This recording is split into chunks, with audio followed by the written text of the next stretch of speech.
नमस्कार प्रिय विद्यार्थियों, स्वागत है आपका वीकेएस फिजिक्स एकेडमी में। जैसा कि आप जानते हैं, जनरल बीएससी के first year, second year, third year के जो एग्ज़ाम हुए हैं और लगभग एग्ज़ाम जो अभी चल रहे हैं, उनके जो फिजिक्स के हमने मोस्ट इंपॉर्टेंट क्वेश्चन बताए थे, वो लगभग क्वेश्चन जो एग्ज़ाम में आए और काफ़ी विद्यार्थियों को इसका फ़ायदा भी पहुँचा, जिन विद्यार्थियों ने हमारे इंपॉर्टेंट क्वेश्चन सीरीज़ को देखा था। इसी प्रकार से हम बीएससी बीएड यानी जो इंटीग्रेटेड कोर्सेज है, उनके लिए भी इम्पोर्टेंट क्वेश्चन जो है वो सीरीज स्टार्ट कर रहे हैं। सभी क्लासेस के लिए first year, second year, third year, fourth year के लिए ये इम्पोर्टेंट क्वेश्चन जो है वो लगातार आती रहेंगी। यहाँ पर आज मैं BSc BEd first year exam 2022 के लिए मोस्ट इम्पोर्टेंट क्वेश्चन बताऊँगा, जो यहाँ पर पेपर फर्स्ट है फिजिक्स का, relativity, mechanics, oscillation and wave. यहाँ पर मेरा जो इम्पोर्टेंट क्वेश्चन बताने का तरीका है वो ये रहेगा। पहले मैं आपको यहाँ पर सिलेबस बताऊंगा कि उस सिलेबस में मैं आपको कौन कौन से यूनिट के इंपॉर्टेंट प्रश्न बता रहा हूँ।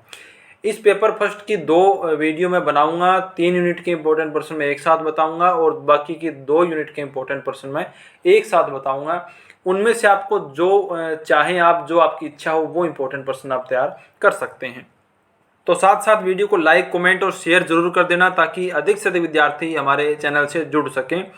टेलीग्राम चैनल को आप ज्वाइन कर सकते हैं। वहाँ पर आपको इंपॉर्टेंट क्वेश्चन के जो शॉर्ट क्वेश्चन होते हैं, उनके आंसर की पीडीएफ वगैरह मिलती रहेगी। और इंस्टाग्राम चैनल पे आप हमें फॉलो कर सकते हैं। हमारे चैनल के नाम से ही आपको इंस्टाग्राम पर आईडी मिल जाएगी। तो यहाँ पर जैसा कि मैंने आपको बताया, मैं आपको पहले सिलेबस के बारे में बताता हूँ। जो 2022 का सिलेबस है, इसमें कौन कौन सी यूनिट जो है वो आपके लगती हैं, और मैं थोड़ा आपको ये बताऊँगा कि इंपॉर्टेंट प्रश्न मैं किन किन के पहले बता रहा हूँ। तो यहाँ पर फर्स्ट यूनिट जो है वो है रिलेटिविटी की, यानी अपेक्षिकता जो है आइंस्टीन का, उसमें लोरेंज रूपांतरण वगैरह है, गैलीलियन ट्रांसफॉर्मेशन वगैरह है, फ्रेम ऑफ रेफरेंस है। इसके अलावा यहाँ पर आपका जो एनर्जी मास रिलेशन है, ये सभी टॉपिक्स इसके अंदर आते हैं। माइकलसन मोडल एक्सपेरिमेंट वगैरह है। तो एक यूनिट ये है जिसके इंपॉर्टेंट क्वेश्चन मैं आपको यहाँ पर बताऊंगा। इसके बाद सेकंड यूनिट है मैकेनिक्स। इसके अंदर मैकेनिक्स में काफ़ी इंपॉर्टेंट पार्ट आते हैं। 3 पार्ट इस यहाँ पर शामिल होते हैं। एक सेंट्रल फोर्सेस का है। इसके अलावा इसके अंदर एक जो पोटेंशियल वाला है, आपका जो ऑक्सीलेशन का पार्ट है वो आता है। और इसके अंदर एक आपका जो कोलिशन वाला पार्ट होता है, सिस्टम ऑफ पार्टिकल है, रिजिड बॉडी मोशन वाला, ये 3 चैप्टर्स के अंदर आते हैं। तो ये जो सेकंड यूनिट है वो लगभग 3 चैप्टर्स से मिलकर बनती हैं। तो इसमें क्वेश्चन काफ़ी बन जाते हैं, लेकिन यहाँ पर मैं जो मोस्ट इंपॉर्टेंट क्वेश्चन है वो आपको सभी बताऊँगा, सेक्शन ए, बी और सी के। इसके बाद हम बात करें यूनिट नंबर 3 की, तो यूनिट नंबर 3 है ऑक्सीलेशन, जिसमें आपका जो एसएचएम मोशन है उसके बारे में है, उसके एप्लीकेशन है कि एसएचएम मोशन कैसे होती है और कौन कौन से जो आपके कंपोनेंट है वो एसएचएम मोशन को शो करते हैं, उनको सभी को आपको एक्सप्लेन करना है। तो यहाँ पर मैं आपको इन 3 यूनिट के इंपॉर्टेंट प्रश्न अपलोड करूँगा। यहाँ पर मैं आपको 3 यूनिट के इंपॉर्टेंट प्रश्न बताऊँगा। इसके बाद एक अलग वीडियो बना के मैं आपको यूनिट नंबर 4 और यूनिट नंबर 5 के इंपॉर्टेंट प्रश्न बताऊंगा। 4 नंबर यूनिट जो है वो 3 नंबर यूनिट पर ही बेस्ड है, कपल्ड ऑक्सीलेशन है, यानी कि वहाँ पर युग्मित दोलन की बात हो रही है। और 5 नंबर यूनिट जो है, इसमें यहाँ पर लिखा नहीं है, यूनिट नंबर ये 5 है, इसमें भी 3 चैप्टर आते हैं। इसमें आपकी वेव्स के बारे में है, ध्वनि के बारे में है। ये थ्योरेटिकल्स ज़्यादा हैं इसके अंदर, तो इसके अंदर आपको याद करने में तो आसानी रहेगी, लेकिन थ्योरीज ज़्यादा पढ़नी पड़ेंगी। तो इसका जो मटेरियल्स वगैरह है वो मैं सेकंड वीडियो के अंदर आपको बताऊंगा। तो चलिए हम शुरू करते हैं। वीडियो को लाइक, कमेंट, शेयर जरूर कर देना। पेपर नंबर आपका फर्स्ट जो है मैकेनिक्स वाला, रिलेटिविटी वाला, उसके अंदर शुरू के 3 यूनिट के इंपॉर्टेंट प्रश्न मैं आपको बता रहा हूँ, सेक्शन ए, बी, सी सभी के लिए। तो यहाँ पर आप देख सकते हैं सेक्शन ए के अंदर सबसे पहले हम बात करें तो जड़त्वीय निर्देश तंत्र की डेफिनेशन आपको याद रखनी है, या सिर्फ निर्देश तंत्र, फ्रेम ऑफ रेफरेंस भी आ सकता है। इसके बाद अपेक्षिकता के विशिष्ट सिद्धांत के अभिग्रहित पोस्टुलेट जो हैं, यानी रिलेटिविटी के जो स्पेशल सिद्धांत हैं, प्रिंसिपल, उनको आपको बताना है। इसमें 2 सिद्धांत आते हैं आपका, एक तुल्यता का सिद्धांत है और एक आपका ये समकालीनता का सिद्धांत आता है। 3 नंबर में आता है लोरेंज रूपांतरण समीकरणों को लिखना, यानी लोरेंज रूपांतरण समीकरण क्या है, उनको सिर्फ समीकरणों को लिखना भी आपसे पूछ सकते हैं। केपलर का नियम का स्टेटमेंट आपसे पूछा जा सकता है, हो सकता है आपको केपलर फर्स्ट, सेकंड, थर्ड इस प्रकार से भी दे दें। तो इनके जो स्टेटमेंट है तीनों नियम के, वो आपको याद रखने हैं। इसके बाद द्रव्यमान के अंदर सेंटर ऑफ मास की डेफिनेशन आपको याद रखनी है। इसके बाद सेंट्रल फोर्स जो होते हैं उसके अधीन केंद्रीय बलों के अधीन जो गति है उसकी अभिलक्षणिकता यानी उसकी क्या क्या लक्षण होते हैं वो आपको लिखने हैं। इसके बाद पोटेंशियल वेल विभव कूप क्या होता है उसकी डेफिनेशन। इसके बाद दोलन गति और आवर्त गति में अंतर यानी आपकी ऑक्सीलेटरी मोशन क्या होती है और आपकी पेरियोडिक मोशन क्या होती है, इन दोनों में आपको डिफरेंस पता होना चाहिए। इसके बाद यूलर के समीकरणों को लिखिए। यूलर समीकरण काफ़ी इंपॉर्टेंट है, 3 नंबर में भी आ सकते हैं और सिर्फ यूलर समीकरणों को आपको लिखना भी आ सकता है जो कि 3 समीकरण होती हैं।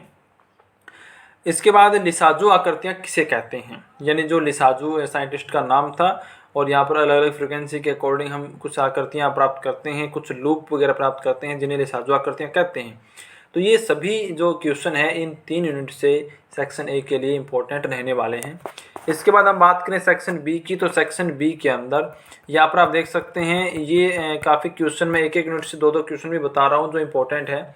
आपको ये क्वेश्चन है कि सिद्ध करना है x² + y² + z² - c² t² equal निश्चर। निश्चर मतलब यहाँ पर है इनवेरिएंट कह सकते हो, एक तरीके से कांस्टेंट कह सकते हो। इसके अथवा में दूसरा क्वेश्चन है कि एक घड़ी की वो चाल ज्ञात करें कि भाई 1 घंटे में 1 मिनट पीछे रह जाए। ये यहाँ पर आपका जो काल वर्दी वाला टॉपिक आएगा उसके अकॉर्डिंग ये क्वेश्चन दिया हुआ है। इसके बाद गुरुत्वीय सव ऊर्जा ग्रेविटेशनल सेल्फ एनर्जी को समझाइए। इसके अथवा में घूर्णन गति करती वस्तु की गति का समीकरण आपको बताना है, यानी कोई ऑब्जेक्ट जो है, वस्तु जो है वो रोटेशनल मोशन कर रही है तो उसका इक्वेशन जो है समीकरण वो किस प्रकार से बनेगी। इस प्रकार की एक समीकरण आपके पास आती है dJ/dt बराबर टो, यानी जब टो है बल आघूर्ण जब अनुपस्थित होता है तो यहाँ पर जे जो है वो कांस्टेंट होगा, जे बराबर आई ओमेगा होता है, यानी कि यहाँ पर आपको आई और ओमेगा जो है उसका मल्टीप्लाई कांस्टेंट मिलेगा। ये जो नॉर्मल सी इसके अंदर पॉइंट आते हैं जो 11th क्लास में भी आप पढ़ चुके हैं। इसके बाद क्वेश्चन नंबर 4 आता है कि स्प्रिंग द्वारा बंधे 2 द्रव्यमान कणों के दोलन काल का व्यंजक ज्ञात करें, यानी एक स्प्रिंग से 2 द्रव्यमान बंधे हुए हैं और उनके ऑक्सीलेशन किस प्रकार से होंगे, इसका फॉर्मूला आपको बताना है। एलसी परिपथ को समझाते हुए आवर्तकाल का व्यंजक ज्ञात करें, यानी एलसी टैंक परिपथ भी इसको कहते हैं। इसके अंदर भी ऑक्सीलेशन होते हैं, एक बार एल जो है उसमें मैग्नेटिक एनर्जी आती है, एक बार सी जो उसमें इलेक्ट्रिकल एनर्जी आती है। इस प्रकार से इनमें दोलन होते रहते हैं। इसको आपको जो टाइम पीरियड है उसका फॉर्मूला आपको बताना है। प्रश्न नंबर 5, किसी क्षण 2 कणों के स्थिति सदिश व वेग क्रमशः r1 वेक्टर व r2 वेक्टर हैं और v1 वेक्टर और v2 वेक्टर हैं, तो ये कण आपस में टकराते हैं। आपको ये सिद्ध करना है। ये 3-4 लाइन का ये न्यूमेरिकल है, कुछ नहीं है, बिल्कुल आसान है इसके अंदर और ये काफ़ी ज़्यादा इंपॉर्टेंट है। बुक में आपको मिल जाएगा, आप आसानी से तैयार कर सकते हैं। इसके अथवा में है कि सिद्ध करो कि किसी जड़त्वीय तंत्र के सापेक्ष समान वेग से गतिमान तंत्र भी जड़त्वीय ही होता है। ये दोनों क्वेश्चन यूनिट फर्स्ट से ही उठाए गए हैं क्योंकि यूनिट फर्स्ट के अंदर काफ़ी ज़्यादा क्वेश्चन बनते हैं। और नेक्स्ट है कालवर्दी को समझाइए और इसके अथवा में लंबाई संकुचन को समझाइए, यानी कालवर्दी टाइम डिलेशन और लेंथ कॉन्ट्रैक्शन जो किस प्रकार से होता है इनको आपको समझाना है। इसके वीडियोस भी आपको चैनल पे मिल जाएंगी, आप सर्च करके देख सकते हैं। इसके बाद हम बात करें सेक्शन सी की, तो सेक्शन सी में काफ़ी यहाँ पे क्वेश्चन मैंने आपको बताए हैं क्योंकि 3 यूनिट हैं और 3 यूनिट में काफ़ी टॉपिक्स जो बनते हैं। स्थिर वेग से गतिमान निर्देश तंत्र के लिए लोरेंज रूपांतरण समीकरण जो है वो आपको याद रखना है। इसके अलावा माइकलसन मोडले भी है, तो माइकलसन मोडले ज़्यादा इंपॉर्टेंट मेरे हिसाब से नहीं है। लोरेंज रूपांतरण समीकरण आपको यहाँ पर पूछी जा सकती हैं। ठोस गोले के कारण गुरुत्वीय विभव और क्षेत्र के लिए व्यंजक व्युत्पन्न आपको करना है, यानी ठोस गोला है उसके कारण आपको पोटेंशियल भी निकालना है, ग्रेविटेशनल पोटेंशियल और ग्रेविटेशनल फील्ड भी ज्ञात करना है।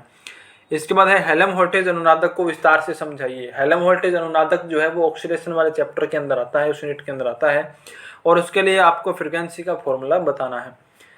इसके बाद है कंपाउंड पेंडुलम के लिए सरल आवर्त गति का समीकरण और उसका आवर्तकाल ज्ञात करना। सिंपल पेंडुलम हम पढ़ते हैं उसी टाइप का कंपाउंड पेंडुलम भी है। कंपाउंड में वहाँ पर एक पूरी रोड है और सिंपल पेंडुलम में एक छोटा सा गोलक होता है, छोटा सा द्रव्यमान होता है जो ऑक्सीडेशन करता है।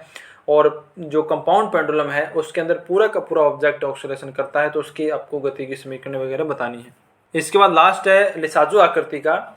यहाँ पर लिसाजू आकृति के जो टॉपिक हैं वो 2 प्रकार से होते हैं। एक है 1:1 यानी समान आवर्ती के लिए और एक है 1:2 यानी असमान आवर्ती के लिए। तो असमान आवर्ती के लिए जो लिसाजू आकृतियाँ हैं वो काफ़ी ज़्यादा इंपॉर्टेंट है, समान आवर्ती के लिए लगभग नहीं पूछी जाती हैं। असमान आवर्ती यानी 1:2 आवर्तकाल अनुपात वाले 2 लंबवत सरल आवर्त गतियों के अध्यारोपण से परिणामी गति किस प्रकार से होगी, तो ये लिसाजू आकृति प्राप्त हो जाएगी। ग्राफीय विधि से इसकी व्याख्या करनी है। यानी इसमें दोनों क्वेश्चन बताए गए हैं कि आपको एक तो विश्लेषण विधि होती है जिसमें आपको पूरा एक इक्वेशन के अकॉर्डिंग बताना होता है कि ये इक्वेशन जो दीर्घवृत्त की है, वर्त की है, सरलरेखा की है, किस प्रकार से है। और एक ग्राफी विधि होती है जिसमें आपको डायग्राम बना के अच्छे तरीके से वो लूप जो है आकृति बनानी होती है। तो दोनों ही तरीके आपको अच्छे तरीके से याद होने चाहिए। ग्राफी विधि बिल्कुल आसान है, कुछ भी नहीं है उसके अंदर। और विश्लेषण विधि जो है वो भी आपको सिर्फ कैलकुलेशन करनी है, मैथ का एक पोर्शन है। तो इस प्रकार से ये 3 यूनिट के मोस्ट इंपोर्टेंट पर्सन है जो आप अच्छे तरीके से याद कर सकते हैं। इसके अलावा इस पेपर की जो 2 यूनिट और रह जाती हैं जिसमें ध्वनि वाला पार्ट आता है, इसके अंदर वेव वाला पार्ट आता है और एक कंपाउंड ऑक्सीलेशन का पार्ट आता है। उन दोनों की जो वीडियो है, एक वीडियो के अंदर उन दोनों यूनिट को भी मैं शामिल करते हुए और उनके इंपॉर्टेंट क्वेश्चन भी अपलोड कर दूंगा। तो इस पूरे पेपर में से 50% के अकॉर्डिंग जो यूनिट आपको अच्छी लगे, जितना आपको मैटर पढ़ना हो उतना आप अपने अकॉर्डिंग पढ़ सकते हैं। तो मिलते हैं नेक्स्ट वीडियो में। वीडियो को लाइक, कमेंट, शेयर करते रहना। धन्यवाद।